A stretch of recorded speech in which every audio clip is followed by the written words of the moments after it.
Yeah, hi. Hi, Gaston.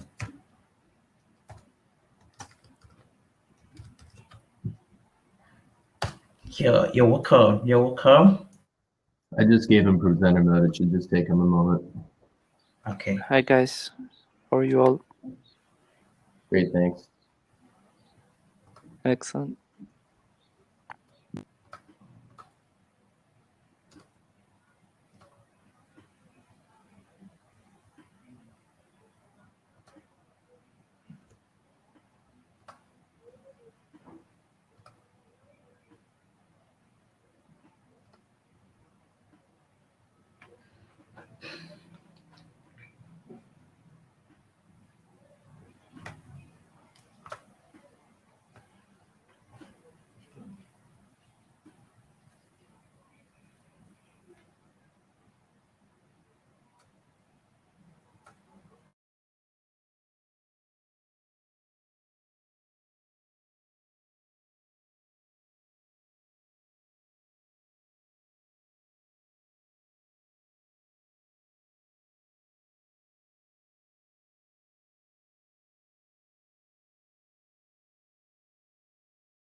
You're good, everyone.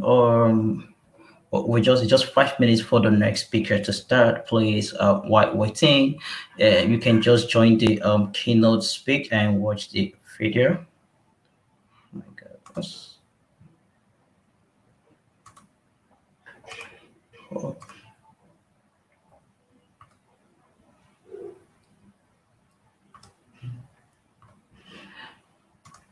Yeah, sorry for that sound. It's actually from my YouTube channels because I'm actually trying to check if it's actually working. Yeah, but since it's working, so we just want you to sit back and relax once again, like I said. So we have 4 minutes before the first speaker will start.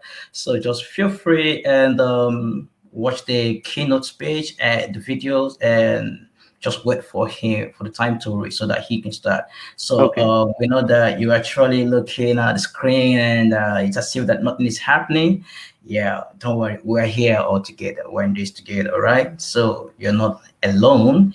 And I can assure you, it's really going to be an amazing event, all right? So just sit back and relax. In 4 minutes' time, you're going to see things happening like a missile, yeah, like a bomb. All right, so thank you so much.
Yeah, okay, Mr. Gustin, we have like a minute to your time. So don't forget to click broadcast when you start speaking, when you're ready to speak, so that So we can actually do that format. To I don't forget to click broadcast. Okay.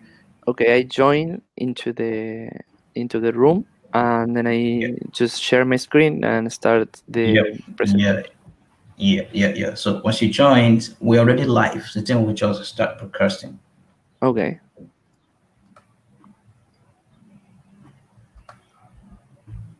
And I'll be here to make sure that everything goes smooth. So if anything comes up, Gaston, just pop that back in here and I can help you navigate.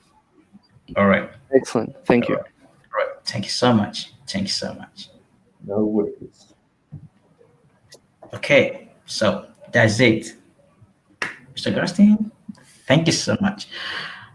All right, so we're about to start. Yeah, we are. Mr. Garstein is about to Gaston, just speak right now. back in here. So I share my screen right here. Yeah. Oh, okay. Yeah. So Excellent. Excellent. So Yeah. I'm gonna hop out of here, you guys, because you're gonna be broadcasting right. Thank you so much. All right, so okay, I will share now. okay. So can anyone see? Yeah, we can see that. Thank you Okay, so excellent. much.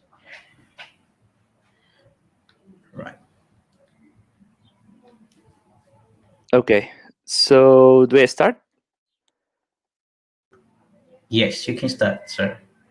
Excellent. So, welcome everyone. My name is Gaston Sayen. I'm from Argentina. I'm an Android developer, and today we're talking about MVVM architecture, how to work cleaner with our code in Android, and how to manage to add features and fix bugs in a more clean and easy way. So before I start, I want to show a little image that represents, I think, most of the times what in a company happens. So we have our boss that is saying we need to define an architecture that will let us scale. So there are plenty of, of suggestions right here. One suggests MVP, another one MVVM, and another one right here doesn't know what architecture is all about. So then we have the consequences. So it's better to keep up and learn some of these architecture patterns to build applications. So first of all, let's explore what is architecture, because we need to know a little bit about how to structure our projects and what it is. So, as this says, software architecture defines the way of working in a system, such as building new models, but it must also give an insight into the type of application it describes. So basically, we are having models, different models that are chained, that change itself with each other, and with this connection between these models, we can escalate our application and reuse code and do the things all more cleaner, and also it will be more describing the project and how it works and where to find business, where to show the UI, and how to present the data to the UI. So what are the objectives of an architecture? I have mentioned right here the most important ones for me.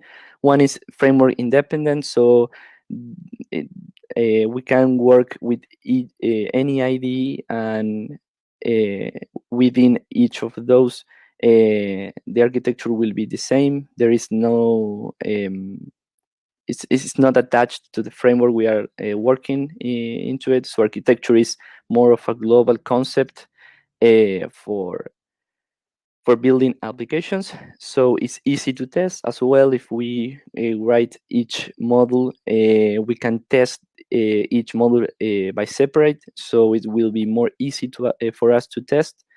It's UI independent, so we don't depend to write business logic inside the UI, because the UI will be in another package and another model that will only just show UI. So there is no way to fit any business logic, any presentation logic right there. So it's UI independent.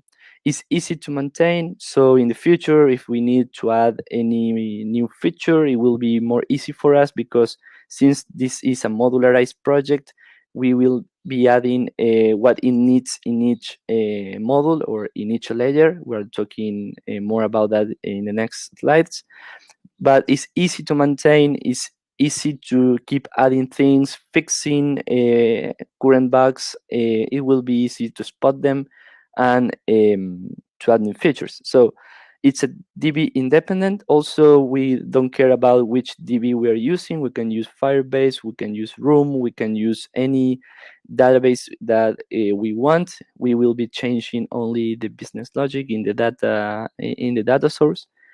So that model will be handled with the current implementations of the DB. It's independent of any external component.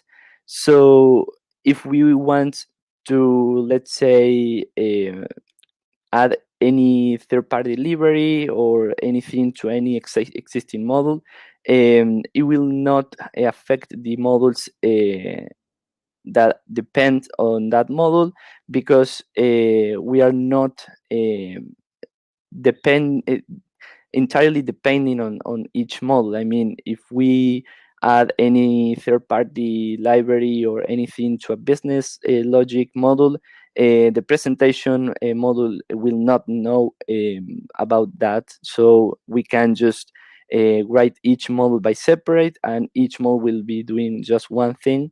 And then we have code reusability. So instead of doing the application and having all boilerplate code inside our application, we will be reusing our code. So if we have two classes, two fragments, or any more activities that has a common code between them, we can reuse that, and we don't need to duplicate or create um, another class with the same code. So there is a really nice quote about clean architecture about from Robert C. Martin, also known as Uncle Bob, and it says, "So if you want to go fast, if you want to get done quickly, if you want your code to be easy to write, make it easy to read." So there are so many concepts about clean architecture, and one of them includes the way that we write code. If we need, for example, to add comments to each block or each section into our code, that's something that we call a code smell. It's describing what the code does by a comment and not the code itself.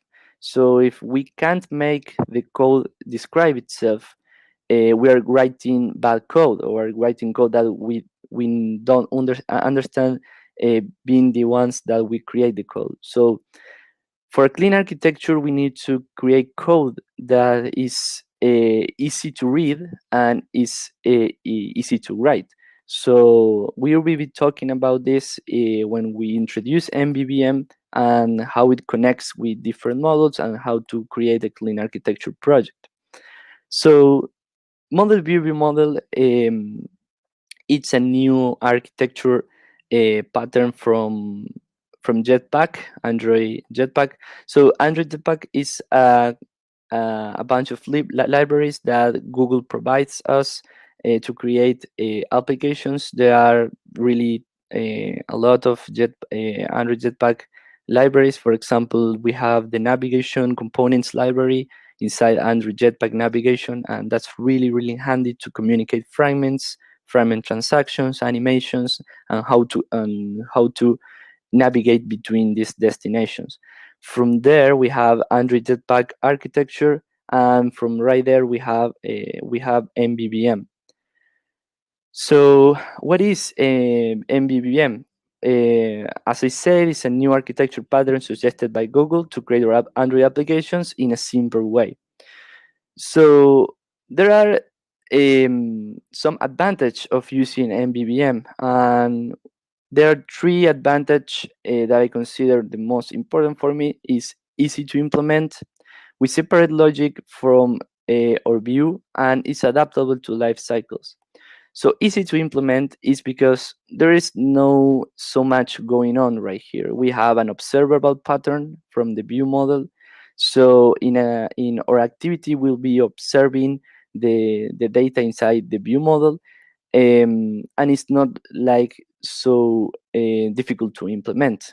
Will be seeing a demo, so I will be showing how this connects with the view model.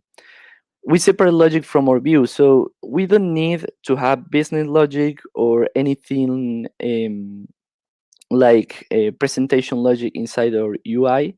So our UI will just observe data and will update the UI with new data that's coming from the view model. So we don't need to write any business logic or anything like that inside our UI. And it's adaptable to life cycles. So if we rotate our phone, we have a configuration change in our activity or fragment. The view model will know about the configuration change, will make a post right there, will save the latest data into the live data, and when the activity or fragment do this configuration change and starts again all the life cycle, it will reattach the observers and it will emit the new data into the UI. So at the right, we have this graphic, and we have a connection between each layer. So we have the UI layer is the first layer where we have our activity or fragments. Then we have the view model layer, and this is the main entry point of MVVM. So all happens right here because if we see the layers below of the view model, the repository layer and the data source layer that has the retrofit endpoint that we'll call the remote data source, and the local database that is room, all of that layers are also using MVP or MBI or any other architecture. So what is most important about MVVM is the view model layer. So first of all, the activity or fragment will be observing data in the view model. The view model exposes that data with live data. So in the activity where we are observing live data, and in each time the live data are updating, it will be emitted to the activity or fragment that is observing it. So we will be having always the latest data into our UI. After that, the view model communicates with the repository. We can have right here a repository pattern, for example, and we can fetch data into an API, into in a web service, or we can just pull the data from the local storage. So that data coming from the data source will come to the repository. The repository will update the live data, and since we are observing live data in our UI, that updating from the repository to the live data will trigger the observers in our activity or fragment. So let's see the difference between the MVVM and MVP, because maybe there are some questions about this and why it's important to implement MVVM or why it's important to implement MVP. So in MVP, so what changed? So if we look at this graph right here, what only changed between these two architectures is the second layer, the view model layer. So in MVVM, we have the view model layer. And the view model doesn't need to know anything about the view. We don't need to pass any view into the constructor of the view model when we instantiate that. We need only to emit data to the UI and process data inside the view model. There is no way to implement any context in the view model about the UI, any view, and anything like that. But instead, in MVP, instead of having in this graph the view model, we'll be having the presentation or the presenter class or file class. Inside the presenter, we need to pass explicitly the view from the activity. So we are passing into the presenter in the constructor, we are injecting the view into the presenter, and we are managing the view inside the presenter. So what are some disadvantages of this? If the activity or fragment dies, or the life cycle of the fragment or activity dies, we are keeping a reference to the view inside the presenter in MVP. So when we are trying to update any view in the activity or fragment and the activity is not there, we will be having a null pointer into the view, and we lost the reference to the view, and we can crash the app. So how this can be solved in the on destroy, on pause, and the life cycle of the activity or fragment, we need to detach that view, setting that view to null, and there is more steps than doing it with MVVM. Actually, we have some third-party libraries that solve this lifecycle problem for the MVP, so there is no so difficult to implement, or it's more friendly to do. But in my opinion, I think that MVVM is the way to go, because we are only observing data from the UI and we are not touching any views or any UI thing inside the view model. So let's see a current demo about what we are talking about. So we have so many theory, but let's go into practice. So I have a little application right here. I will show it how it works first. So it's a cocktail application. So at first it will open the application and it will fetch margaritas from the server. So I can have all this data coming from the server. So if I press any of these cocktails, let's say this one, it will tell me how to prepare this. And also I can just make a favorite or delete a favorite if I want to add this cocktail to my favorites. So if I add that cocktail to my favorites, I can go to the favorites and just look into what I have added into my favorite cocktails. Since this is working also with room database, I can just close the app, open again the app, and I can just see all my favorites again, since they are stored in the room database. So if we go to the favorites again, we can see that we are in airplane mode, so we can just keep looking for the latest cocktail. So if we're trying to fetch another one, we can't, because it's telling right here in the toast that we don't have internet access. But we can also search again for Margarita, and it will pop up the latest fetched data from the server. So how this works? First of all, we need to have different package inside our application. This package will be our models, or ledgers that we are working with. So the first one that I want to talk about is the UI package, or the UI ledger. Previously in the graph, we see that the UI ledger is the first green activity dash fragment layer. So inside of here, I have my main fragment, and the main fragment right here, let me just open this. The main fragment is just this main screen right here. I won't be going deep of how it works about the fragment, but I will be talking about the view model and how this fragment works. So, for example, the only thing that we need in this UI component is an adapter that will be refreshing our data inside our list. Then we need to set up the recycler view list with the layout manager and some divider decoration. And then we set up the adapter. So each time we fetch data, we need to do a notify dataset change. Or in case we don't want to notify each time, we can use diff utils to just update the items that have changed. But after that, the only thing that I do in this screen, as you can see, there is no logic inside of here. The only thing that I'm doing is declaring a recycler view, a search view, and that's all.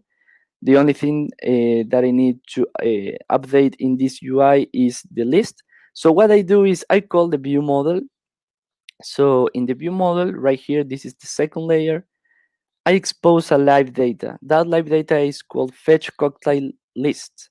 And since this is an observable pattern, I need to observe that live data. I need to observe whenever the data is changed inside that live data. When I observe data, I need to attach the observer to a life cycle, because if we don't do this by a view lifecycle owner, inside of fragment, when the fragment is detached or destroyed and reattached again, we will be subscribing another instance of the observer. So we'll be having multiple instances that are not destroyed by the fragment, and all these observer instance will stack up, and it will be emitting twice or more than that when we are updating our live data. So this is a really important thing. We need to do view lifecycle owner inside of fragments and this into the activity. If we explicitly put this inside the observer, we are attaching this to the owner that is the fragment. So when this fragment is destroyed, we are not seeing the life cycle, or we when it's detached and reattached, we'll be subscribing a new observer each time. So if we mouse over inside of the this, in the owner is telling us that use view lifecycle owner as the lifecycle owner. So we need to implement the view lifecycle owner, and this is just for if we control click this and we can go to the implementation. It will tell you, it will tell us that this is looking for all the life cycle of the current fragment. So when each of these life cycles occurs, it will be doing something for us. In this case, the most important thing is to destroy and create again observables into your or UI. So that's a really important thing about the observing data of the live data. Nowadays, we can have that message that will let us know that we need to change this. So that's really handy. So what I do is I fetch cocktail lists. So I need to just observe that data. And when that data is loading, I will show an empty container. When the data is successfully retrieved from the server or the local database, if it's not empty, I will be setting that data into the adapter, and setting that data into the adapter will notify the recycler view, and doing this, it will populate the data. So this is just what I need to do inside my UI package. So let's go to the view model and let's see how it works. So the view model is inside a presentation layer. The presentation layer is because we need to prepare the data to be consumed in the UI. So here we are doing all the maps, all the transformations, all we need to do to prepare the data for the UI. We'll be doing that in the main view model, or the view model of the view that we are attaching the view model. So in this view model, I have just two things. Since I use that a hilt to do dependency injection, I inject the repository. That is an abstraction. There is not the concrete implementation. Here we are using an interface that is the repository. This the hilt will be in charge to implement the concrete implementation of the repository. So in the instance of the main view model, we'll be having the real repository right here. We have a toast helper, nothing more than just emitting toast to the parent activity of these fragments. So we don't need to wait for any state change in our fragment or UI to show a toast. We can just show it right here. And we have something that is called save state handle that is really, really important. The main concept about this is that it survives process death. So let's see an example. So let's say that I just fetch this data, and now my live data are with this latest information, this list of cocktails. Let's say that I minimize this application and I go to another application. Let's say I go to the calendar and I start working with this application right here. Then I go back and I go to another application, let's say Gmail, and I start working with another applications. It will be a time that the system will need to to free up some memory to allow other apps work smoothly. So in that case, all live data that is currently in memory will be lost. So when we are returning to our application, maybe the UI state will not change because that will be persisted, but the live data instead will be empty.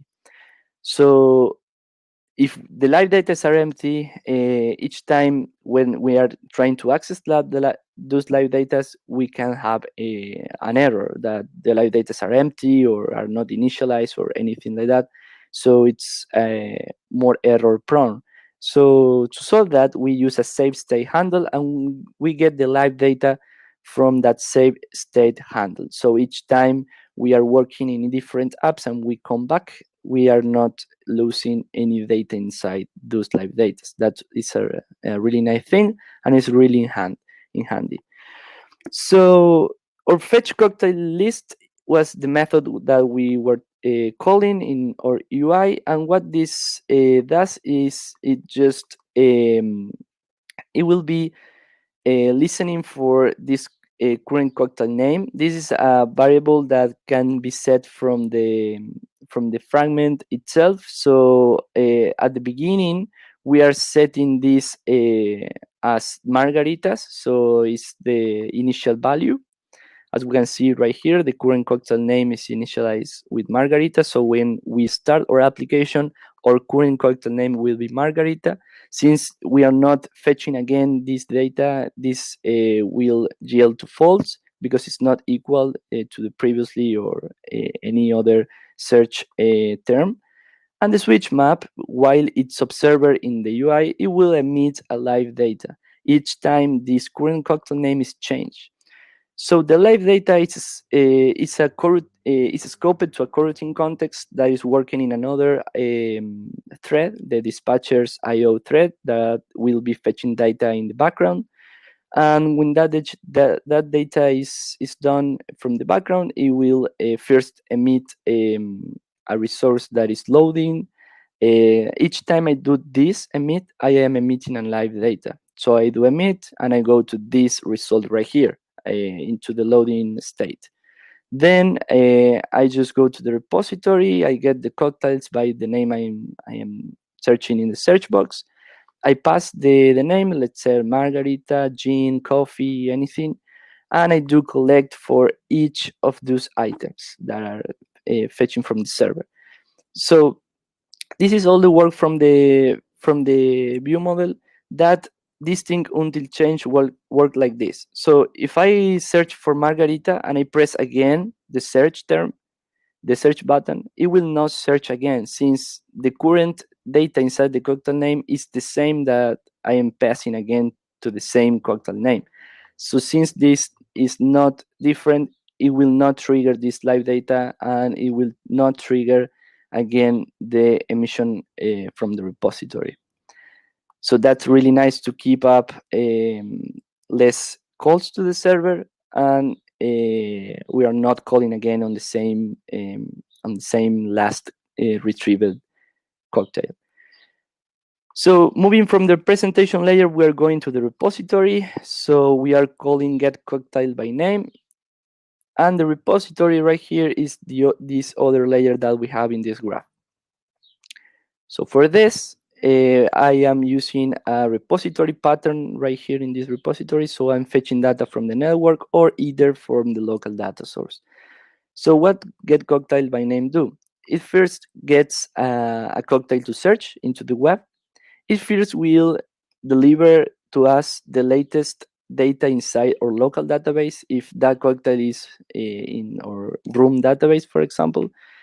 So it will emit this first data from the local cache, and then it will fetch this data to the network. Remember that this will be fetched only when the view model has this thing until change yields to true. So we are not refetching again the same data. So we are fetching different data that we don't have. When this is done from the network and we have the new data coming from the network, we are saving it to the local database, because we are doing something that is called single source of truth. We are fetching from the network, we are storing into our current local database, and we are emitting from that current local database. So we are always keeping our local database up to date with the latest fetches from the server. And that's really nice, because we are not depending on the server, but we are depending on the local database. And with that, we can also access in airplane mode into our data. And when the user has some connectivity issues, we can still pop up the latest results from the database. So in each time the user has internet, it will fetch to the API and then store into the local database right here. And then we'll be offering the cached or the local data for that cocktail. Since this is a flow, we need to offer and then await for close and cancel if we are not collecting or offering any more items. And this is all that the repository does. There is nothing more than that. And then we have our last layer, that is the data layer. So we be in the repository right here, and now we are in the data layer. So the data layer has two different sources. We have the remote source right here that has retrofit, that is calling a web service. And then we have a model that calls the ORM room, and it saves the data into the SQLite and inside our phone. So this data source are called from the repository. As we can see, we are calling the network data source right here, and we are calling the local data source to save cocktails.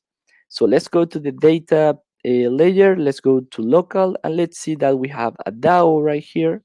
So this DAO will be querying our current database in in the local phone storage, and it will be doing all these SQL statements.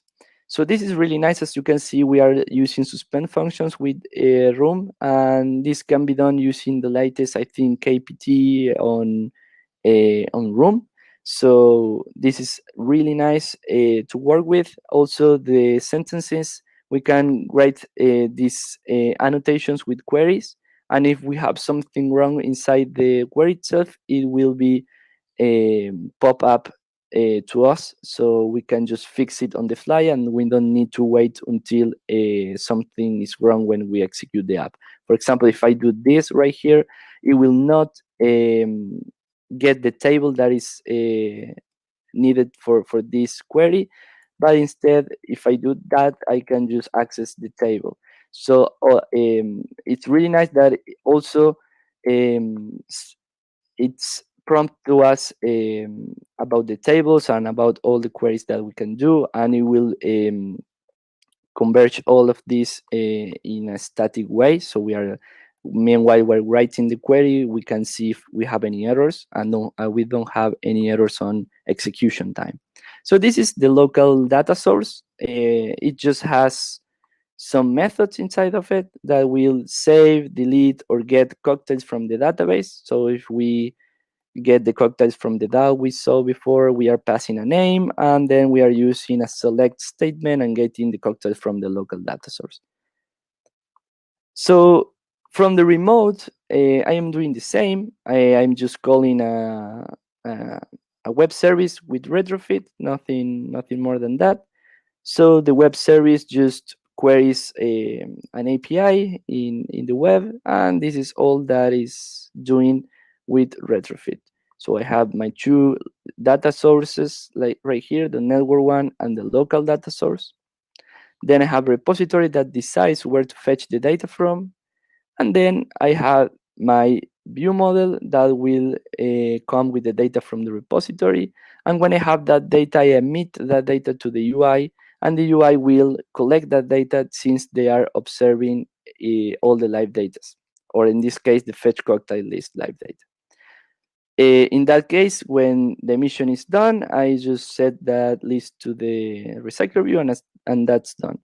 So let's search for another cocktail so we can just see how it works. For example, we can search for coffee, and we can get coffee. We can say, for example, daiquiri, and we can get all the daiquiris from the network. And now if I select again margaritas, for example, I get it from the local database since we are offering from there. If I press the query again, it will just prompt from the local database, and I can also save each of these cocktails and just get them from my favorites. So that's all for the example application. And now let's go with the latest, the last slides. So I will talk about some recommendations, because I know that working with clean architecture and the first steps into architecting any project is not easy or trivial to do. So it needs a little bit of research, a little bit of reading, a little bit of trying, a little bit of debugging, and a lot of things. So it's not right out of the box to start working with a clean architecture pattern and start doing our applications like this. So my first recommendation is go to YouTube and listen to any talk that you can find about clean architecture. I found to watch Robert C. Martin's, also known as Uncle Bob, talks. They are really nice. He talks about all the architecture things about, I mean, more globally. What you can expect for doing architecture, why this is important, some use cases, some real life examples, and how it helps us to develop nice apps and be less prone to errors. And I really recommend this talk that is called Clean Architecture and Design. So this is a really, really nice talk, and it's really motivating also, and it's inspiring, and it will open your mind about all this process of working with a clean architecture and doing apps the clean way. So I'm not here to promote any of his books, but I happened to read um, some of the books he wrote. One of those books are Clean Code.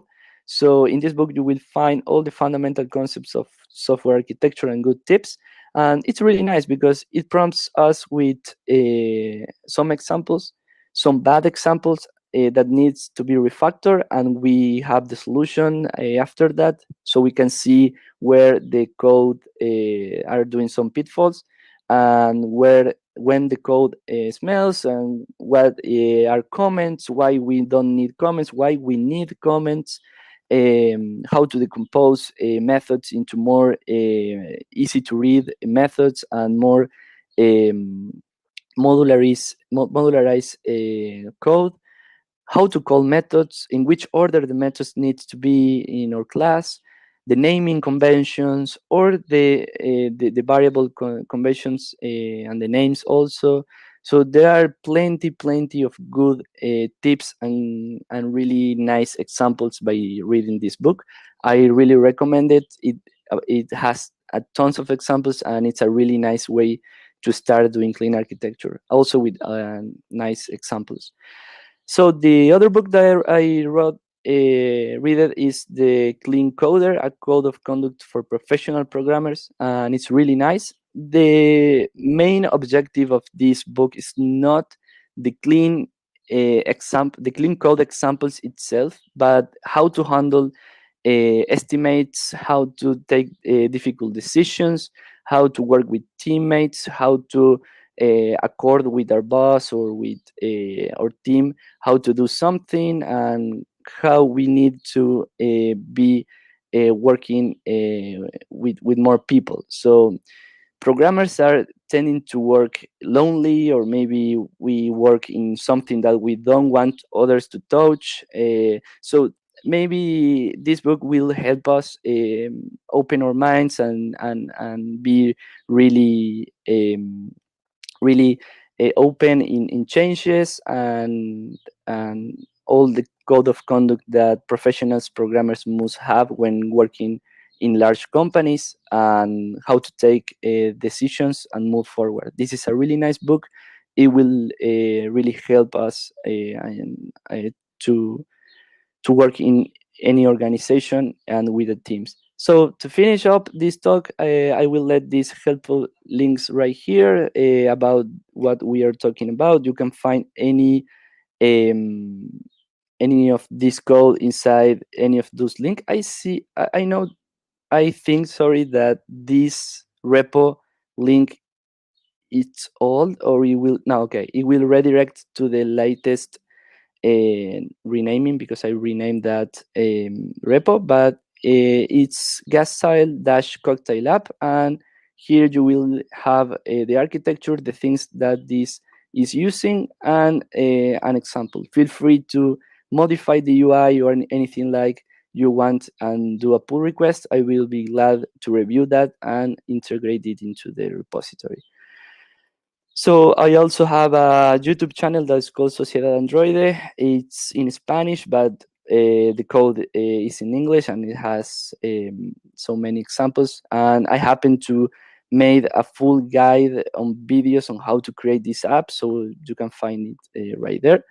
And that's all. Thank you for having me here, GDG Bonny Island. And if you have any questions, feel free uh, to ask it. Well, thank you so much, Mr. Gaston, for that wonderful topic. Please, I don't know if anyone has any question. You can ask your question right now so that we can handle it. So, any question? Please ask your question.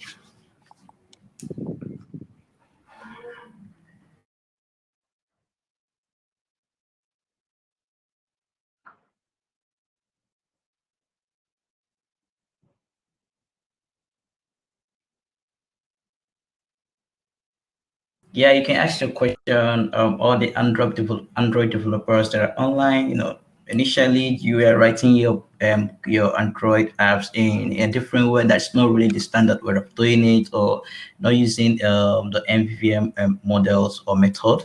So please, you can ask your question right now. If there is anything confusing you regarding to what he has said, just ask your question so that it could be answered right now.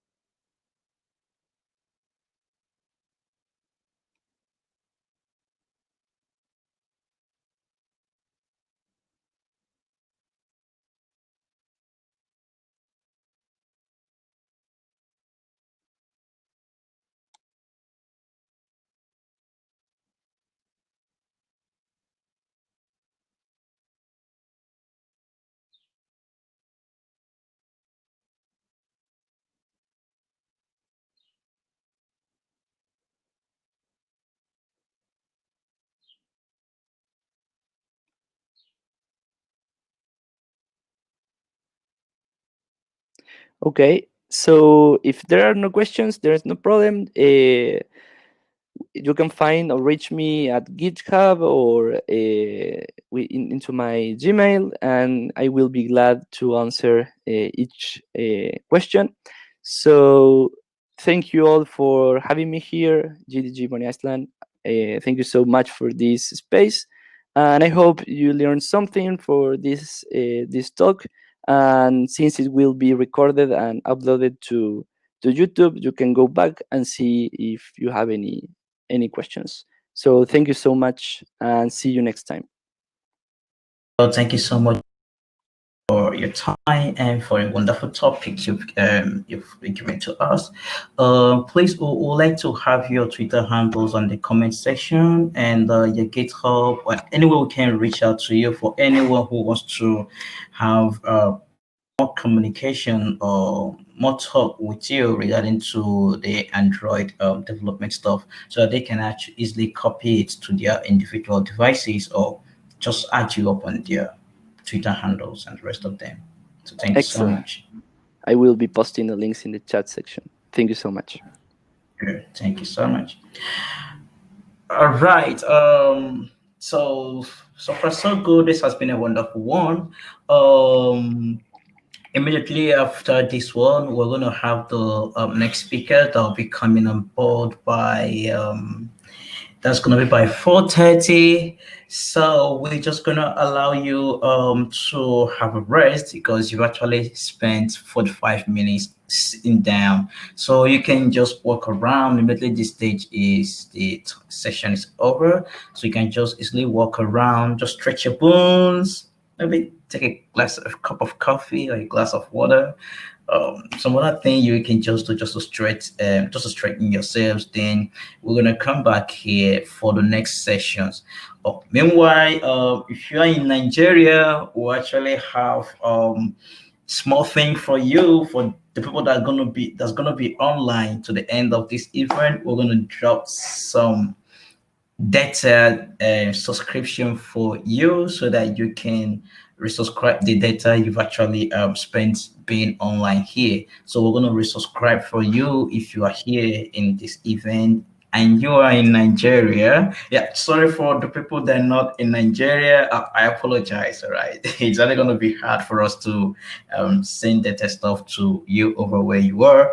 So once again, I thank Mr. Gaston Silence so much. He has been a wonderful person from the first day we started talking to you now.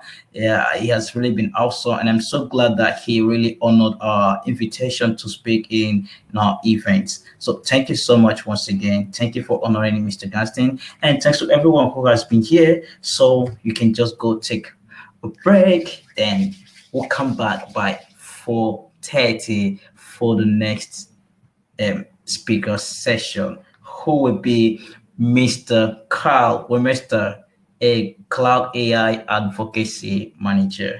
So from Google. So that's it. All right. So thank you so much. So just go take some sip of maybe your coffee or water. Thank you so much.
Yeah, all right, guys. Yeah, thanks for welcome back from the break. Yeah, we're gonna in a minute right now. We're gonna have Mr. Carl Messi on stage. Yeah, so he'll be using TensorFlow on Google Cloud platforms. So we want you to listen very attentively and jot down your questions if you have any question to ask based on what he's going to say. All right, so just listen attentively. We just want to fix things to be so interactive. So ask questions if you have any questions after his session. All right, so Mr. Carl, welcome on board. Welcome to Google Developers Group Bonny Island, DevFest 2020. So thank you so much for coming to our event. So you're welcome on stage, sir.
All right. Yeah, the card will be on stage in few seconds. Um, we're just having a technical challenge. So don't worry, that's not an issue. It's just a minor one. So he'll be coming on stage very soon. Okay, so I just want to tell you that I'm not the only person running this event. We have my co-organizers as well. I think they are all offline now. Maybe they've not come back for the break. Well, I believe that shortly they're gonna be here to join me. I have somewhere like Tams Telema, who is the women tech leader, and we have Richard Pepple, who is one of us. We have Ibani Zuchuku, and then myself. So we're actually working on getting him on stage. So just don't bother. He'll be here soon. All right. So for some of that are here that may not know much about GDG Bonny Island, yeah, GDG Bonny Island is one of the developers communities in South. Good developers community in southern part of Nigeria, River State to be precise. It's an island in River State. Yeah. If you're using boat from Port Harcourt to if you're coming where GDG Port Harcourt is to Bonny, it's about 1 hour. We're going to spend 1 hour on the ocean before you get to where we are right here. So we have lots of things happening. There's a land filled with milk and honey. That's what our fathers used to tell us. All right. So we actually started this because we realized that lots of persons have challenges in the ocean. That's how we started Google Developers Group Bonny Island. And ever since we started it, we've been doing great things. This time around, yeah, due to the pandemic, that's why all of us are here.